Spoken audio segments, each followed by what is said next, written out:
Senator, I worked on immigration No, it's issues. a specific question. Did you give legal advice on the subject matter? Protests in the hallway outside his hearing that resulted in 5 arrests. The protests were so loud at one point, it was hard to hear Menashe's opening statement. Also, inside the hearing room, senators of both parties seemed pretty unhappy with this nominee for just not answering their questions, period. Counsel, you're really a smart guy, but I wish you'd be more forthcoming. This isn't supposed to be a game. We're supposed to try to understand not how you're going to rule, but how you're going to think. Well, Senator, happy to be more forthcoming if you have a follow-up. I'm trying to be. I'm out of time. You took a lot of it by not answering my questions. Did you work on the administration's decision to end deferred deportation for undocumented immigrants who are receiving treatment for life-threatening illnesses?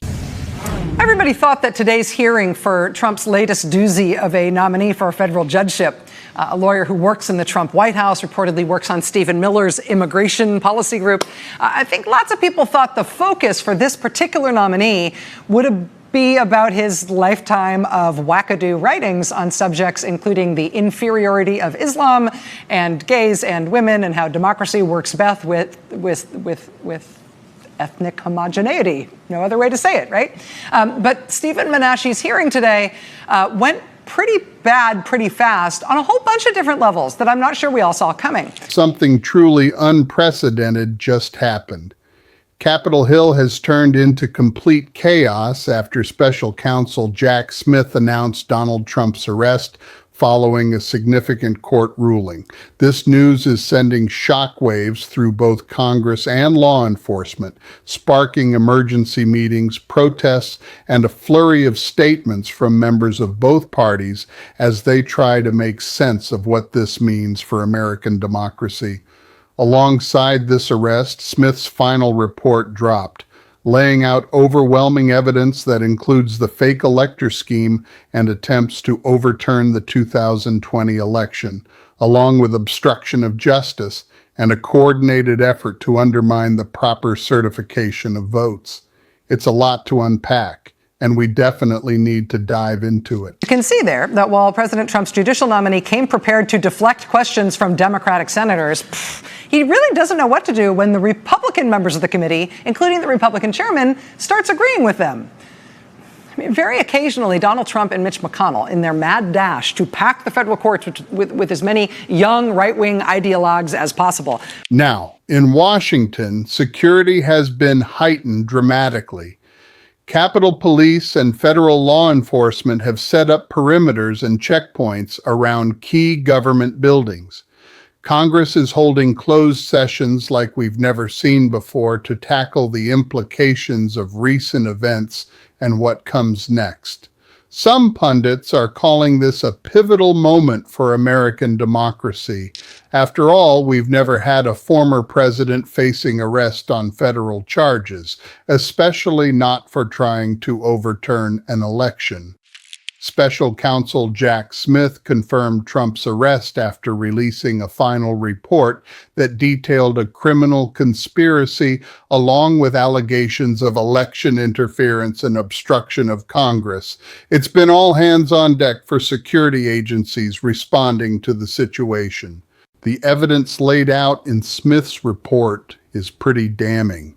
It includes direct meetings, transcripts, and documentation revealing attempts by Trump and his team to recruit fake electors, which rightfully led to federal charges being filed. The report also presents new digital surveillance, phone transcripts, and witness testimonies that affirm clear criminal planning and intent. From a legal perspective, this case is looking quite solid. Lawmakers and media outlets are calling it a smoking gun moment, with members from both political sides demanding further arrests and investigations. Meanwhile, thousands of people have taken to Capitol Hill, either protesting or celebrating, depending on their political views. The political turmoil and the responses from law enforcement have led to scenes of Capitol Hill in lockdown, definitely an extraordinary time in our history. So we've got a real whirlwind going on in Washington right now. It's hard to ignore the frenzy that's taken over ever since the news of Trump's arrest hit the airwaves, both on television and social media. This isn't just any old headline. This is a historic moment that's shaking up the entire political landscape in the United States. The confirmation of Trump's arrest came straight from Jack Smith, the special counsel, which lends some serious credibility to the situation. After years of investigation, when the person leading the charge comes forward to announce such a significant development, it's tough to brush it off as mere gossip or party rivalry. What's wild is the immediate reaction we're seeing from Washington. Even those who thought Trump might eventually face legal consequences didn't expect it to unfold so swiftly and dramatically. This isn't just one isolated incident, it's the culmination of many investigations, loads of witnesses, and thousands of documents, all pointing to serious attempts to overturn a democratic election. At the heart of the charges is the fake elector plot. This involved Trump and his team crafting alternate slates of electors in states where Biden won, trying to submit those bogus electors to Congress to create confusion over which ones were legitimate. It wasn't just talk either. They actually went ahead and created fake elector certificates, and in some cases even sent them to officials. It shows a level of coordination and planning that hardly feels like simple frustration over election results. It's a sophisticated conspiracy in action. The attempts to turn the 2020 election around didn't stop with just the fake electors, though.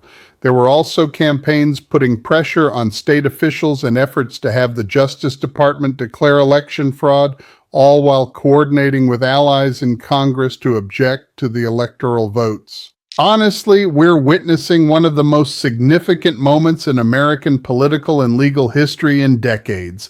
It's crucial to break down the specific charges Trump faces, review the evidence Jack Smith has gathered, and figure out what comes next, both legally and politically. So let's get into the details. Let's dive into the charges that Jack Smith has leveled against Trump, which really marks a significant point in history. It's all about understanding the legal details and the evidence at play.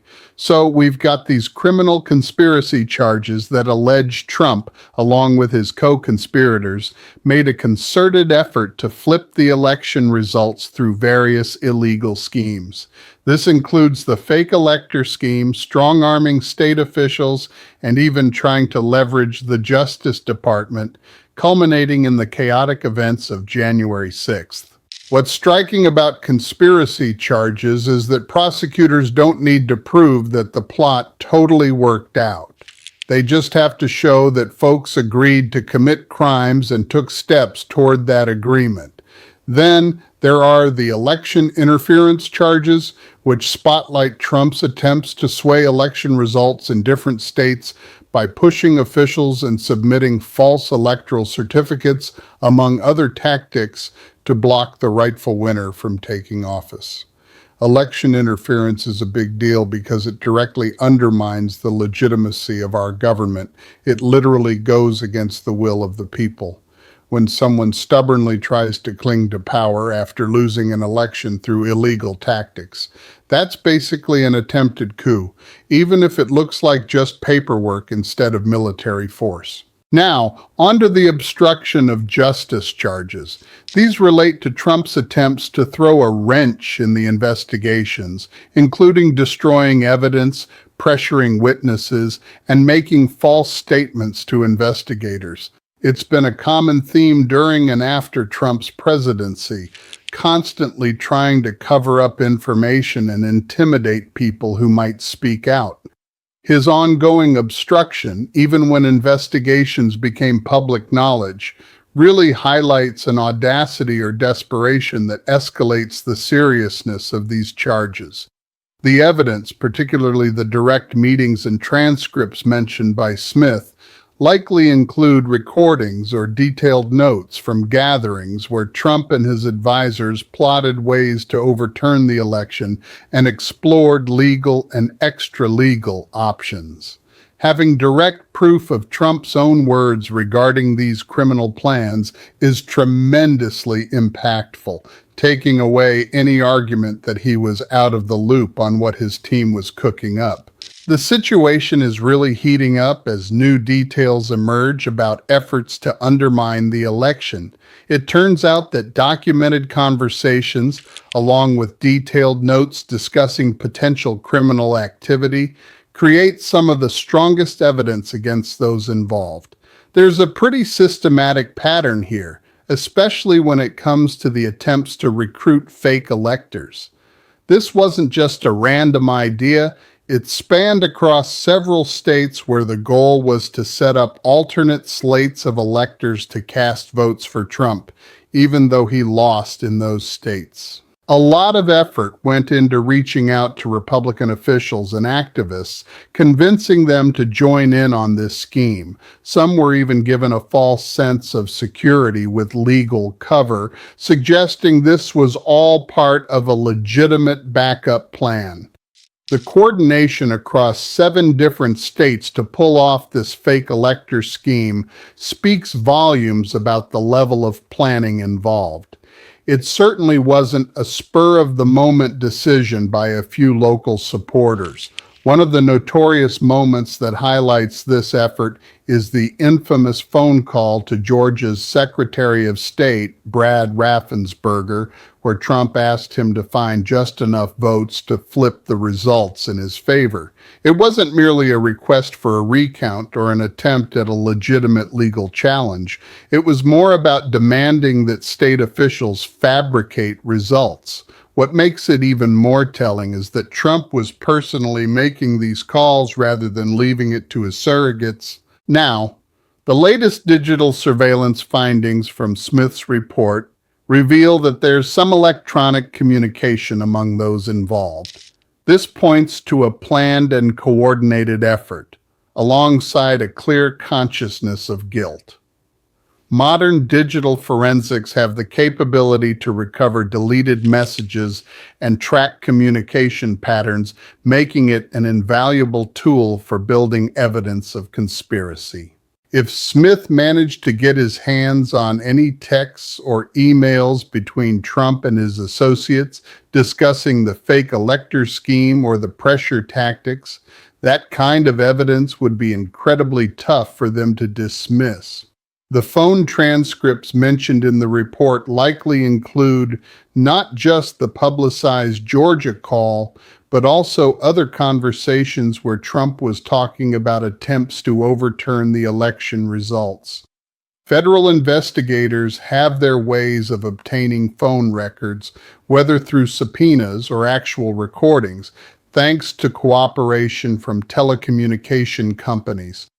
If there are multiple recordings of conversations related to this topic, that could spell big trouble for everyone involved. It's really something. Evidence is piling up that suggests this situation is much more than just a one-off mistake. We're talking about a pattern of sustained criminal activity backed by witness testimonies that have come to light. These aren't just random folks. They're people who were in the room during critical meetings and conversations, ready to share what they heard and even what Trump was thinking.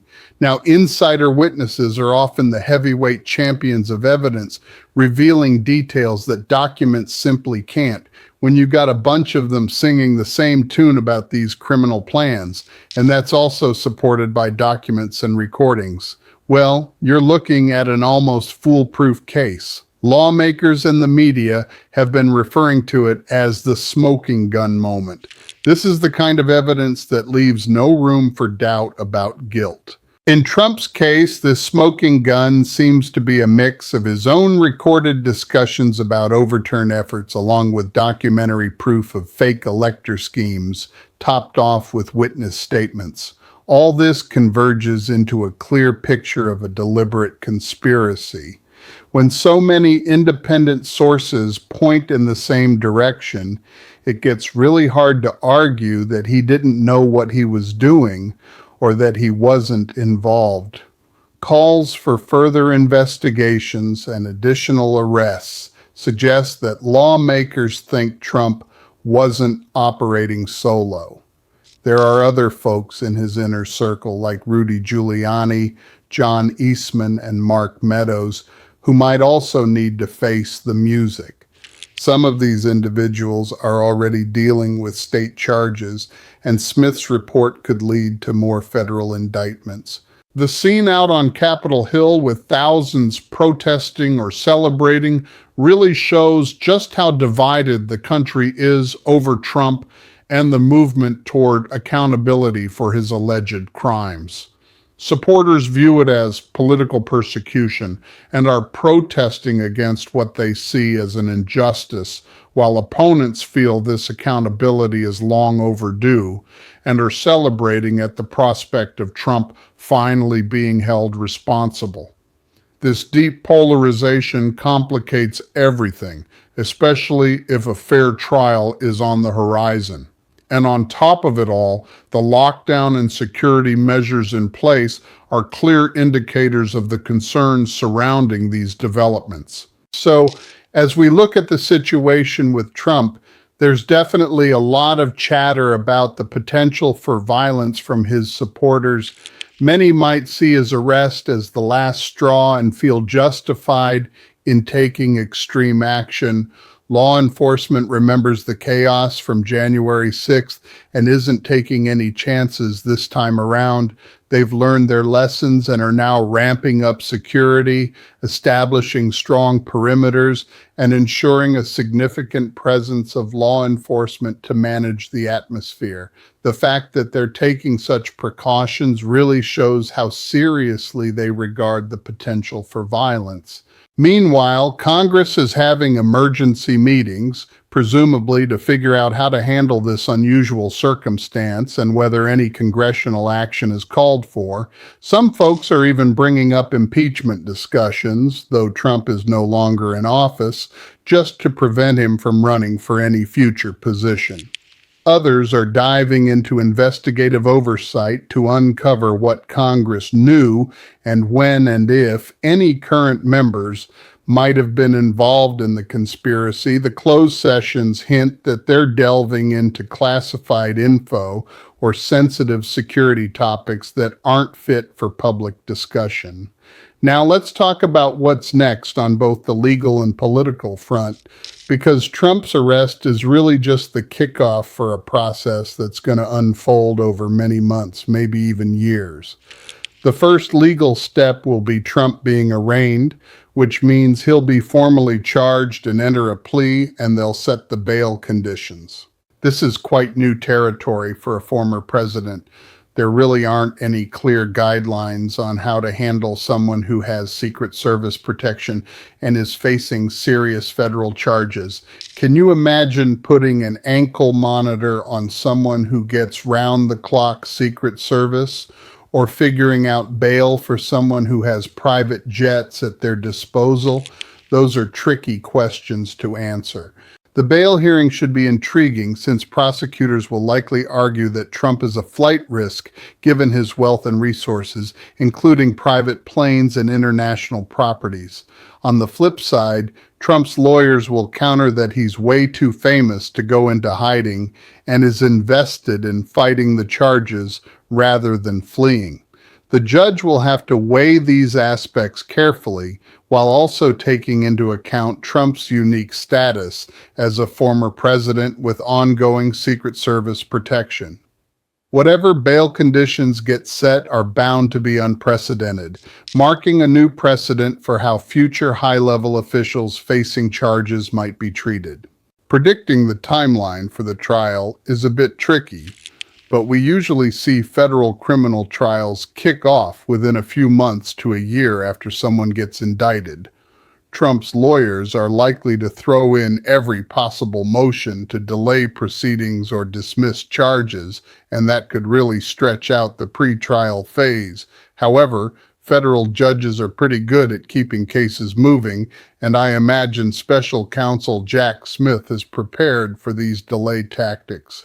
So we might be looking at a trial around 2026, unless Trump somehow negotiates a plea deal, which I really don't see happening considering how he typically handles legal issues. Now, the political implications of all this are massive. One immediate concern is Trump's ability to run for president in 2024. There's nothing legally stopping someone who's under indictment or even a convicted felon from running for or serving as president. But in reality, it presents a mountain of obstacles.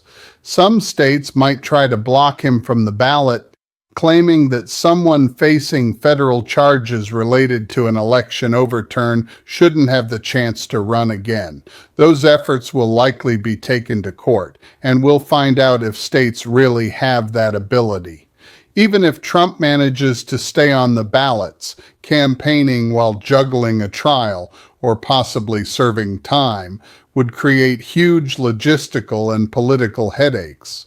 The ripple effects on the Republican primaries are significant as well, with other candidates now needing to figure out how to respond. They have to choose whether to stand by Trump, distance themselves, or even criticize him over these serious allegations. Backing him up might come off as condoning some pretty questionable behavior, while attacking him could risk losing his fiercely loyal voter base. Most candidates will probably take the middle ground, voicing concerns about the prosecution while avoiding a defense of Trump's actions. It's bound to be an uncomfortable and less than satisfying position for everyone involved, ramping up the chaos in what was already a messy primary. And let's not forget the impact on down-ballot Republicans. Every Republican candidate will be facing questions about their support for Trump, whether he should step back, and if they think the charges hold any weight.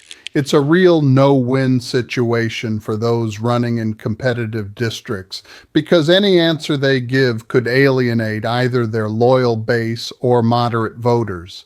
We might see Republicans missing out on seats they could have easily won, all because they can't navigate this tricky terrain. So here's the deal. The whole situation with Trump and his potential arrest is really shaking things up.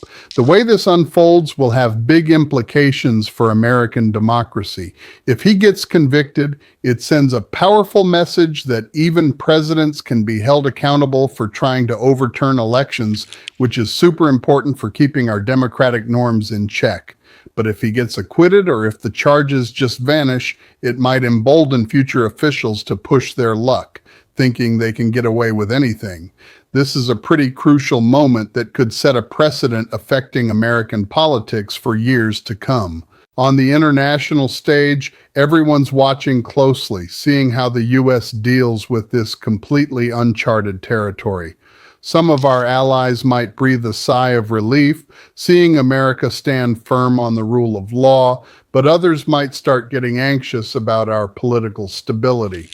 Meanwhile, adversaries will definitely use this situation to point fingers, claiming it shows a decline and dysfunction in America. As we see Capitol Hill erupt and Trump facing arrest, it feels like a mix of anticipation and anxiety. Just recently, we got the official word from the special counsel putting an end to all the speculation. There's solid evidence stacked up. Think fake elector plots, pressure campaigns, and obstruction of justice. We're talking about new digital surveillance, phone transcripts, and insider testimonies all coming to light. Security on Capitol Hill is heightened with emergency measures in place, and Congress is deep in closed sessions figuring out what all of this means. Meanwhile, we've got thousands of people out there in protest, some cheering, others delivering their grievances, showing just how divided the nation really is. This all brings us to significant political consequences for both Trump and the Republican Party at large. We're facing some big questions about democracy and the rule of law. all while this legal saga unravels. Trump's arrest marks the end of years of investigations, but also kickstarts a legal process that will test whether our institutions can truly hold even the powerful accountable. The chaos, confusion, and mixed feelings that come with this moment highlight just how unprecedented everything is, leaving us all wondering what the future holds for American democracy. As we dive into this situation, it becomes pretty clear that we're treading on new ground. Nothing seems to follow the usual playbook anymore. The way this legal process plays out will determine if the notion that no one is above the law truly holds strong, or if it just stirs up more division and chaos. Plus, it's a big question whether people across the country will be able to embrace whatever outcome comes our way, no matter what that may be. It's important to remember that every choice made during this process is going to set precedents influencing American politics for many years, decades, really.